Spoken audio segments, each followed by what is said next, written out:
Doctor Yunus সাহেব, আজ আপনাকে জবাব দিতেই হবে জনতার সামনে।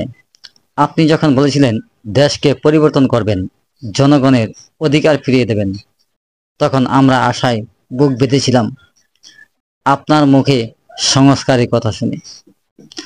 হাজার হাজার তরুণ স্বপ্ন দেখতে শুরু করেছিল, চাকরি নয়, কর্মসংস্থান, এই স্বপ্ন।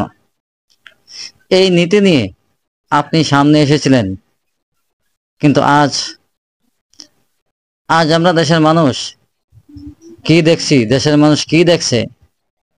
খুন, গুম, চাঁদাবাজি, টেন্ডারবাজি, এসব কি সেই সংস্কার যার প্রতিশ্রুতি আপনি দিয়েছিলেন মিস্টার ডক্টর ইউনূস সাহেব?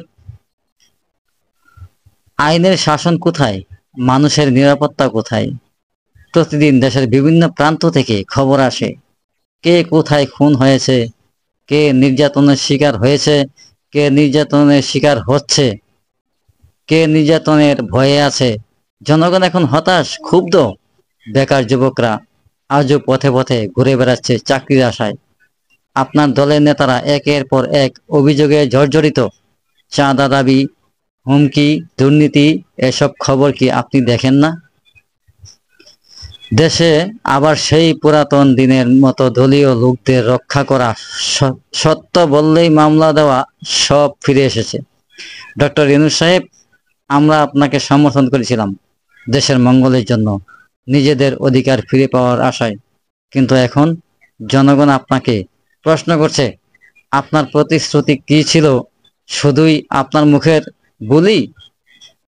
মানুষ আর চুপ করে থাকবে না।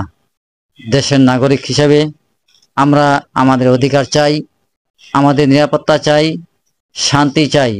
আপনি যদি পরিবর্তন আনতে না পারেন, তাহলে আমাদের আরেকটি বিপ্লবের জন্য প্রস্তুত হতে হবে।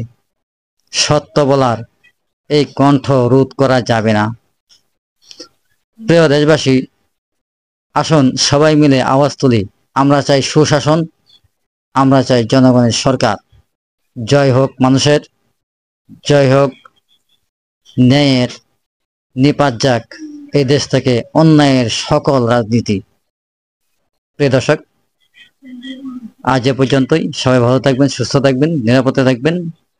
আল্লাহ হাফেজ।